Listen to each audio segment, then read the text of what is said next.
नीतीश कुमार के लिफ्ट नेताओं से मुलाकात पर जेडीयू नेताओं का कहना है कि ये मोर्चा नीतीश कुमार के सपनों का मोर्चा है और जल्द ही इसके परिणाम भी देखने को मिलेंगे। केसी त्यागी के मुताबिक मोदी की चुनौती से निपटने के लिए नीतीश कुमार ने 1 सीट 1 कैंडिडेट का फॉर्मूला बनाया है और वे इसी फॉर्मूले पर विपक्षी नेताओं से बात कर रहे हैं। इसका मतलब यह है कि सभी विपक्षी दल एक संयुक्त विपक्ष के रूप में चुनावी मैदान में उतरें और बीजेपी से मुकाबला करें। नीतीश जी के एनडीए से बाहर आने के बाद ही वो और लालू प्रसाद जी मिले थे दिल्ली में आकर के सोनिया जी के साथ, और तब ये तय हुआ था कि कांग्रेस पार्टी इसमें लीड ले। कांग्रेस पार्टी बड़ी पार्टी है और उस समय तीसरे मोर्चे की जब बात चल रही थी तो हिसार में नीतीश जी ने स्पष्ट किया था कि तीसरा नहीं है, पहला मोर्चा है। हमें प्रसन्नता है कल परसों 2 दिनों में जो पहला मोर्चा नीतीश कुमार जी के सपनों का है, Nitish formula of 2024 for opposition unity, वो एग्जिस्टेंस में आ चुका है। लगभग सभी दलों से बातचीत हो चुकी है और बहुत शीघ्र ही आप इसके परिणाम देखेंगे।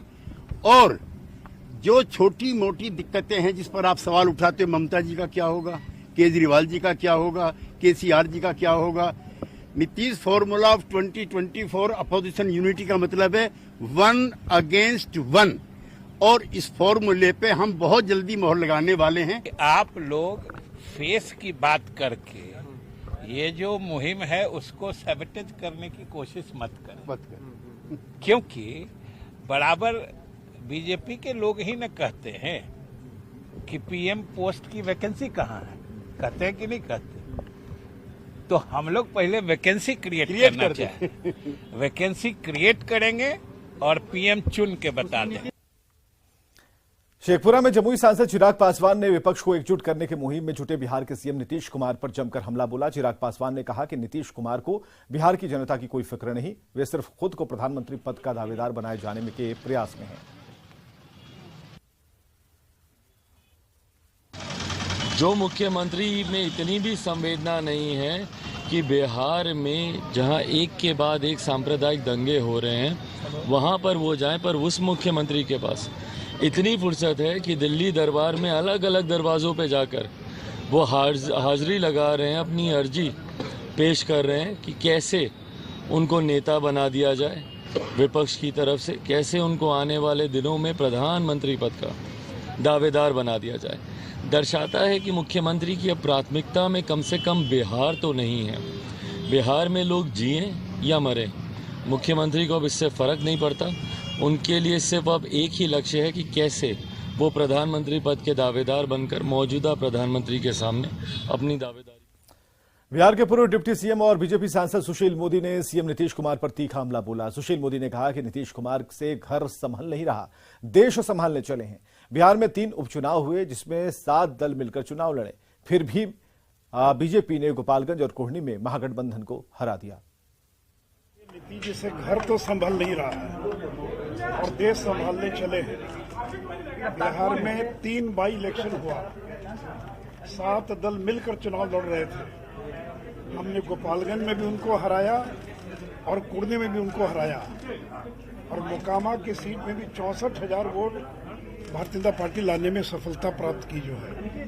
तो जो लोग अपने राज्य के अंदर बीजेपी का मुकाबला नहीं कर पा रहे हैं वो देश में क्या मुकाबला करेंगे।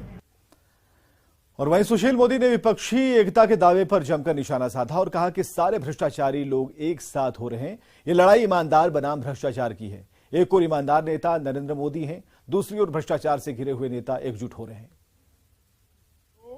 भ्रष्टाचार के आरोपी हैं उनको एकजुट करने का प्रयास है। सीबीआई ईडी की जो कार्रवाई हो रही उससे डरे हुए लोग हैं और ये सारे भ्रष्टाचारी लोग एकजुट हो रहे हैं नरेंद्र मोदी का मुकाबला करने के लिए। ये जितने भ्रष्ट आचरण में लिप्त लोग हैं जिन पर भ्रष्टाचार के गंभीर आरोप हैं वो लोग एकजुट होने का प्रयास कर रहे हैं। ये लड़ाई ईमानदार बनाम भ्रष्टाचार की लड़ाई है।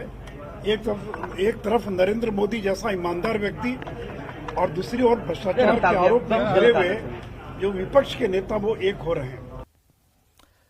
बीजेपी विधायक हरिभूषण ठाकुर बचौल ने विपक्षी एकता पर तंज कसा है। दिल्ली में अरविंद केजरीवाल और राहुल गांधी से सीएम नीतीश की मुलाकात पर बचौल ने चुटकी लेते हुए कहा कि नीतीश अब पिछलग्गू नेता बन गए हैं, वो कोई महागठबंधन बना लें, उस महागठबंधन की भयानक दुर्गति होने वाली है, क्योंकि सीएम नीतीश की बातों का अब कोई मोल नहीं रह गया।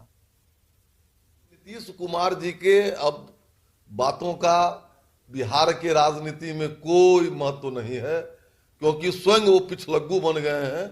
इसलिए उनकी बातों पर ज्यादा तवज्जो देना हमको नहीं लगता है कि उचित है। सीएम नीतीश के दिल्ली दौरे को लेकर बीजेपी की ओर से लगातार तंज कसा जा रहा है। अब जेडीयू की ओर से बीजेपी पर पलटवार किया गया। ग्रामीण विकास मंत्री श्रवण कुमार ने कहा कि बीजेपी को 2024 में हाथ से सत्ता जाने का डर सता रहा है, इसलिए बीजेपी के नेता बयानबाजी कर रहे हैं। 2024 में बीजेपी का सफाया होना तय है। पहले दिक्कत में है, छटपट हैं, तो छटपटाहट में कुछ से कुछ बोल रहे हैं, बौखलाहट में कुछ से कुछ बोल रहे हैं और उनके बोलने का कोई मतलब नहीं है। वो तो हताश और निराश होकर के बोल रहे हैं और विपक्षी एकता होके रहेगा और 2024 में भाजपा का सफाया होना सुनिश्चित है। विपक्षी एकता की सीएम नीतीश कुमार की मुहिम पर बीजेपी ने तंज कसा है। पूर्व डिप्टी सीएम तारकिशोर प्रसाद ने कहा कि जब तक नरेंद्र मोदी हैं तब तक पीएम पद पर कोई वैकेंसी नहीं। उन्होंने कहा कि बिहार के सीएम को बिहार की चिंता नहीं है। लोगों के जो राजनीतिक सपने हैं वो सपना श्री नरेंद्र मोदी के रहते पूरा नहीं होना है।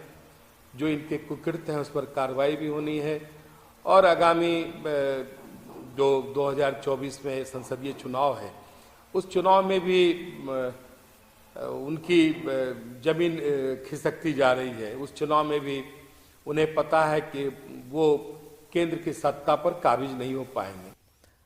विपक्षी एकता में जुटे सीएम नीतीश कुमार पर बीजेपी ने सवाल उठाए हैं।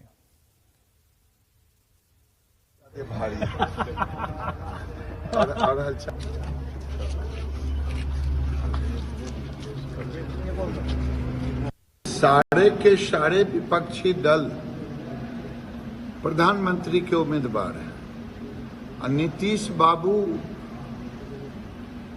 तो कौन कहे रात के स्वप्न से लेकर के दिन को भी बरबराते रहते हैं। प्रधानमंत्री का स्वप्न आते रहता है और राजनीतिक दुर्गति अभी नीतीश बाबू की होनी बाकी है।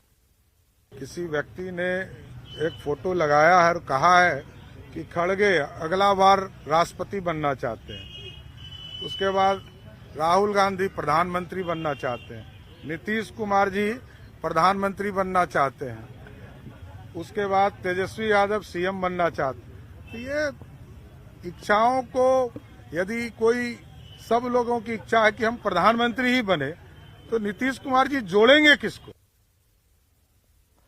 नीतीश कुमार के यूपीए कन्वीनर बनाए जाने की बात पर आरजेडी विधायक सुधाकर सिंह ने कहा कि मुझे पता है कल तक यूपीए की कन्वीनर सोनिया गांधी जी हैं और अभी तक ऐसी कोई बैठक नहीं हुई है। यूपीए कोई नया कन्वीनर बनाता है तो उसका स्वागत है।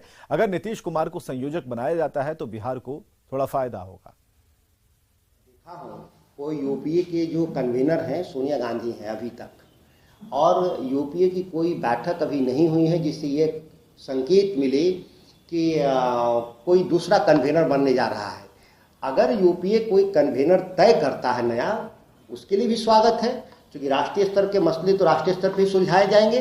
लेकिन जिन बातों की आप चर्चा कर रहे हैं अभी तक यूपीए की अधिकृत बैठक नहीं हुई है। और नई